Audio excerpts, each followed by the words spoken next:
बिरौल के डुमरी में all India ब्राह्मण फेडरेशन के नव मनोनीत प्रदेश अध्यक्ष और पूर्व आईपीएस संजय झा का स्वागत समारोह आयोजित किया गया।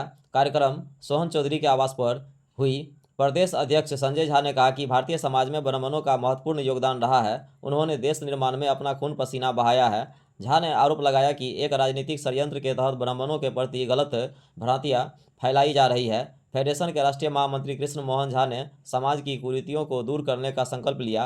संरक्षक राम नारायण ठाकुर ने कहा कि फेडरेशन समाज के हित की रक्षा के लिए प्रतिबद्ध है। कार्यक्रम में जिला महामंत्री कैलाश कुमार चौधरी, राम कुमार मिश्र, दिलीप आचार्य, बालकृष्ण आचार्य, अशोक झा सहित कई लोग मौजूद थे। तो सर, क्या उद्देश्य है और क्या उद्देश्य लेकर के आज निकले हैं और कहाँ कहाँ आज क्षेत्र भ्रमण किए हैं? देखिए, अभी 10 जून को जो बिहार ऑल बिहार ब्राह्मण फेडरेशन की एक मीटिंग हुई थी पटना में। ऑल बिहार ब्राह्मण फेडरेशन एफिलिएटेड है ऑल इंडिया ब्राह्मण फेडरेशन से। तो पूरे देश में बहुत सारे ऐसे राज्य हैं जिसमें ब्राह्मण संगठन जो है उसने काफ़ी अच्छा काम किया है।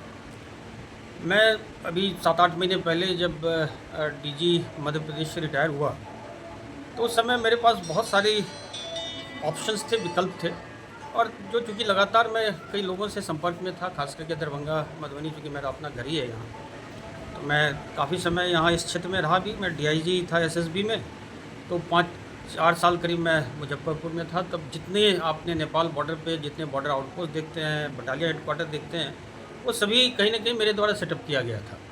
तो इस क्षेत्र से लगातार जीवंत संपर्क तो मेरे रहने वाला भी था। बीच में मैं काम करने भी आया, जब डीआईजी था उस समय भी रहा। मधुबनी में हम लोगों ने एक बटालियन की भर्ती भी करी थी।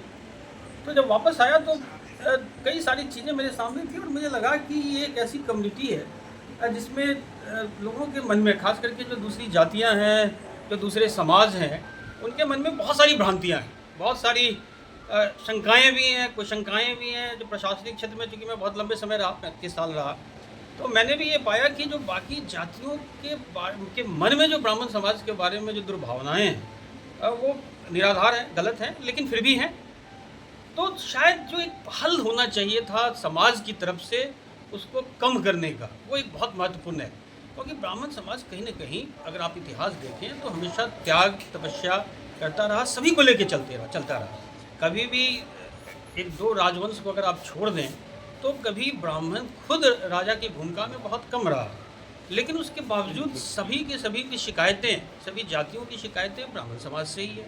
कुछ भी कहीं घटना एक हो जाती है तो सभी इसके पीछे हाथों के पड़ जाते हैं। यहाँ तक ये हालत हो गई कि जो बिहार है खास करके, अगर आप देखें पिछले 30-40 साल में, तो एक माहौल बना दिया गया, एक वातावरण बन गया पूरे प्रदेश में कि अगर आप सवर्ण हैं और ख़ास करके ब्राह्मण हैं तो आप कभी भी नेतृत्व में नहीं आ सकते। कभी आपने देखा होगा कि एक कोई व्यक्ति यदि खास करके यदि वो ब्राह्मण है या सवर्ण भी है और उसकी बात आती है नेतृत्व की स्टेट लेवल पे, तो सभी बाकी जातियां, बाकी समुदाय, बाकी लोग, बाकी कई पार्टियां भी इसमें सभी शामिल होते हैं, सभी एक मत से उसके खिलाफ खड़े हो जाते हैं। तो ऐसी परिस्थिति निर्मित नहीं होनी चाहिए। तो एक एक कहीं न कहीं हम मुझे लगता है कि एक मैसेज देने की आवश्यकता है, बहुत काम करने की आवश्यकता है। जो हमारी हिस्ट्री रही है, हमारी परंपराएं रही हैं, जो कंट्रीब्यूशन रहा है, और एक भ्रांति ये भी है बाहर में कि ब्राह्मण समाज ऑलरेडी पहले से काफ़ी आर्थिक और सामाजिक रूप से उन्नत है, ये भी भ्रांति है। कई सारे ऐसे सर्वे कराया गया, दिल्ली में करवाया गया, जिसमें पाया गया कि सबसे ज़्यादा कुक, अगर आप देखें खास करके चूँकि बिहार में एक माइग्रेशन, पलायन एक बहुत बड़ा मुद्दा है, तो बिहार से जो पलायन हुआ, सबसे ज़्यादा पलायन लोग कहते हैं मजदूरों का हुआ।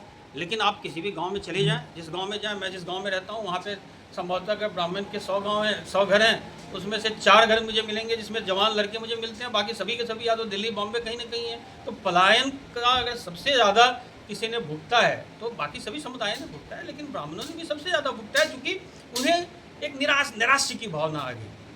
तो इसीलिए मुझे लगता है कि एक तो ये बहुत महत्वपूर्ण है कि गलत सही मैसेज जाए। दूसरा, जो हमारा यूथ है, जो युवा वर्ग है, उनमें कहीं ना कहीं आरक्षण वगैरह को लेके, सामाजिक सिस्टम को लेके, सामाजिक स्तर पे उनको लगता है कि नौकरियों में उनके साथ जो भेदभाव किया जा रहा है, तो एक डिप्रेशन, एक पूरे सिस्टम के प्रति फ्रस्ट्रेशन, ये सब होने लगता है। तो उनको भी काउंसलिंग की आवश्यकता है, उन्हें विकल्प दिखाने की आवश्यकता है। तो अब जो समाज है आज 2025 का, वो आज से 25 साल पहले का 2000 समाज से बिल्कुल अलग है। तो बहुत सारे ऐसे ब्राह्मण्स, मैं पूरे देश में घूमता हूँ, विदेशों में भी जाता हूँ, मैंने ये देखा कि जो हमारे क्षेत्र के जो ब्राह्मण हैं जो बाहर गए, जो यहाँ से गए होंगे तो छोटे छोटे काम करने गए, आज बहुत सारे ऐसे हैं जो बड़े बिजनेसमैन हो गए, जो उद्योगपति हो गए, वो बिजनेस सेटअप कर रहे हैं, कई जगहों पे बाहर में कर रहे हैं, तो क्यों ना वो बिहार में आए। तो एक तीसरा काम हम सबका ये भी है कि जो हमारे जो उद्यमी हैं जो बाहर, और उससे फ़र्क ये पड़ेगा कि जो हमारा नज़रिया है समाज का, और जिसकी वजह से हम लोग सबसे ज़्यादा भुगतते हैं कि हम लोग केवल सरकारी नौकरी के मोहताज एक तरह से बनते चले गए, हमने कभी उद्यम को बहुत महत्व नहीं दिया। तो जो उद्यमी हमें, मेरा ये प्रयास भी होगा कि जो बाहर के उद्यमी हैं वो ऑलरेडी आ रहे हैं, लेकिन उनको ज़्यादा से ज़्यादा लाया जाए, एंटरप्रेन्योरशिप जो है वो यहाँ पे शुरुआत की जाए।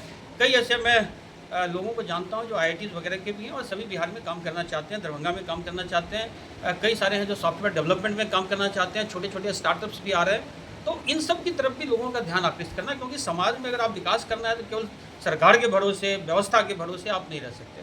तो हम सबका मिला जुला प्रयास, यही संदेश मैं शायद यहाँ भी देना चाहूँगा और बाकी जगहों पर भी देना चाहूँगा कि जो एक पारंपरिक हमारी सोच है उससे हमें थोड़ा सा हटना पड़ेगा नई सोच के साथ, क्योंकि क्षमता बहुत है।